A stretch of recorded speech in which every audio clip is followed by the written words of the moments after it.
Hello, everybody. What a crazy year 2020 has been. What with the pandemic and the shelter in place, we haven't been able to do the things that we like to do, certainly not in the way that we have been accustomed to.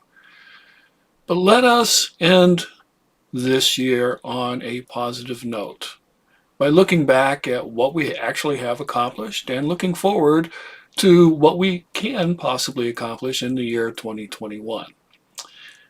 And what better way to do that than by celebrating Kwanzaa? Kwanzaa is a wonderful cultural event that does just that, and we can all do this together. Let me share with you a conversation that I had with Veronica Riggs, a member of our church, and Pepper Moore, president of the Afro-American Cultural and Historical Society in Hayward. And then I'll tell you more about how we can celebrate this together. There's this whole shelter in place has really, knocked us out of kilter here. And, uh,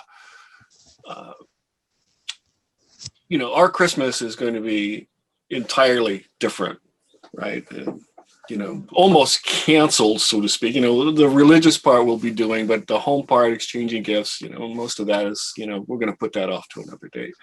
Yeah. And sitting here trying to do something with my time sometimes can get challenging. But it occurred to me the other day that what we need to be more involved with people, more involved with things that are about us, even though we're sheltering in place. And I had known about Kwanzaa for over 20 years, but never participated or felt that it was something that I should do or anything like that. But more recently, I've been thinking more about it, and I'm thinking that it is an important celebration, a cultural event that I think we all need to participate in. My personal opinion, and I think I did some research on it recently, and I was quite impressed with how the celebration progresses. And to me, the ultimate takeaway is being thankful for the blessings that we do have, that we've survived the year, and now we're entering into a new year, which brings in new hope. Right. And I think that's a wonderful, wonderful thing to celebrate. And something that I think, this is going to be my attempt to share it with my communities that I work with. Right. So Well, go ahead. well, I just wanted to interject the fact that I've known about Kwanzaa too, probably for 20 years. But as an African American, I have to admit that I have never celebrated Kwanzaa with my family. I have joined in with organizations to just go through a program, a presentation, but that's it. So so I'm learning, and this will be good for me because, like you, Kwanzaa had a bad rap in the very beginning, so I just kind of put it on the back burner. But in recent years, with everything that the African American community is going through, it really is time for us to pull together and embrace the principles of Kwanzaa to help us, in this fight for um, racial equality. Mhm. So that's where I am with it. So I didn't want you to think that, because I'm an African American, I know all about Kwanzaa and I celebrate it every year. That is not the case. Well, truth be told, I was looking for somebody who would be an expert on it. And I talked to a couple of my friends, and they look at me and go, don't know anything. But it was your posting on Facebook that made me think, oh, you seem to be into Kwanzaa and whatever. So I figured it would be a good start. Yeah.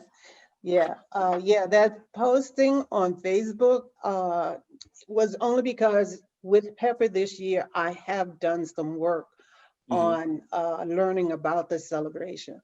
So I'm not an expert, but I'm willing to do the work. And I think we can make it work with Pepper's help. Yeah. Appreciate that. Thank you. I think when we think about, when we think about experts, we can compare it to Christmas in that it happens in December and at the end of the year. And really the experts at Christmas are the kids, right? And it's not because they've studied it, it's because they've experienced it, right? And they know what Christmas is supposed to be like.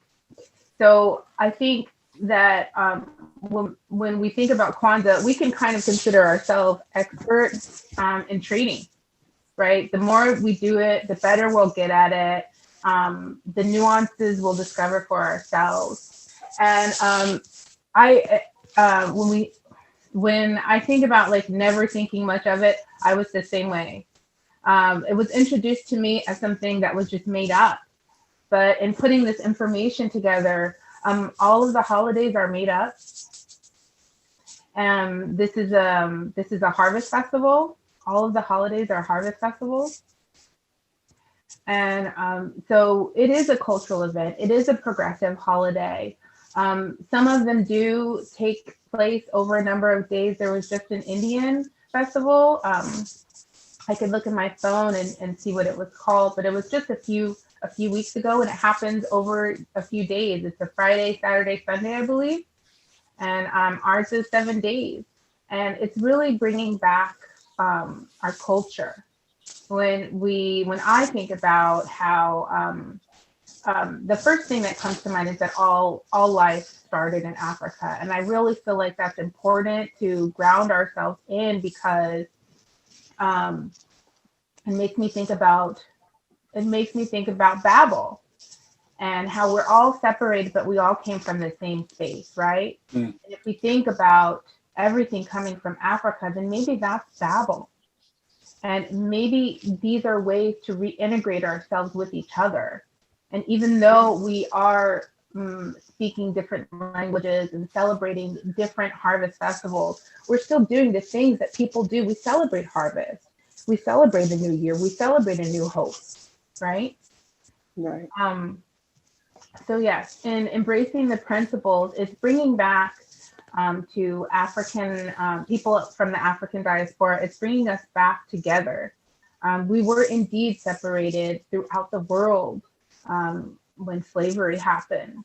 It was lucrative, and it wasn't financially beneficial to keep us tied to each other as individuals. It was better to break down that culture, pull up those roots, break up those ties. So through Kwanzaa, there has been a construction to pull all of those things together, different harvest festivals into one thing. And when we think about 2020 and we think about what's happening with uprooting all of these structural racism ties to kind of unimportant figures, right? People we don't have to have our identities tied to. We can start to celebrate Kwanzaa more. We can start to appreciate who we are as African Americans, as people of the African diaspora. And then also we can recognize that there are people that are in those protests with us that also say, well, I don't want to be like that. And we don't need these statues to say who we are. We can decide, right? I think about, when there was one of these councils, I mean, this has happened all over the world. This has happened in England and in all kinds of places that I don't even know of. But when I think about, there was this one in particular that sticks in my mind. They said, okay, well, we're going to talk about it. We're going to have a vote and we're going to move them. Whoever the statue was, it was an oppressive representation of white supremacy. And the protesters said, okay, well, they pulled it all down that weekend and they said, meeting over, meeting adjourned. People don't want to live like that anymore. And we don't have to say that our heritage isn't important. It doesn't have to be something we're ashamed of. It doesn't have to, we don't have to identify ourselves as slaves or as slavery or any of those negative ties. We can replace all of those kind of conditioning things that we've learned in school and in society that kind of make us feel inferior. If we can embrace these different principles from the 26th all the way to the 1st every year, and then integrate them into ourselves and our identity as we go throughout the year, then we can really start to see ourselves more as human, more as relevant, more as viable. And I really like the idea of celebrating Kwanzaa more often, and fully embracing all of the principles. I think it's important. I would say Kwanzaa is a celebration of the new year. It's acknowledging all of the things that tie us together, and getting ready to feel renewed and prepared for the next year. Regrounding into who we are, and what we want for ourselves and our community. So there you have it. And I invite you to come celebrate Kwanzaa with me, along with Veronica and Pepper, during the week of Kwanzaa, which begins on Saturday, December 26th. We'll meet at 11 o'clock. Use the link below. And for about 10 to 15 minutes, go over the particular principle of the day. And we'll do this all the way through January 1st. It's a way that we can all get together in unity, get together in community, and take a look at how together we can bring in the new year and make it much better overall. Looking forward to seeing you there.